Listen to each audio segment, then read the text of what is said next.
എന്താ കുഞ്ഞു അവളുടെ പേര്?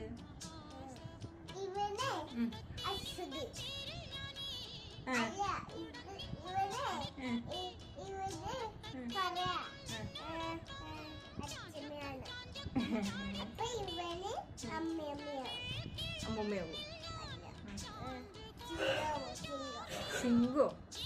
വാവയുടെ പേരാ ചോദിച്ചേ. അമ്മ പേരിട്ടിട്ടില്ലേ കുഞ്ഞു അവൾക്ക്?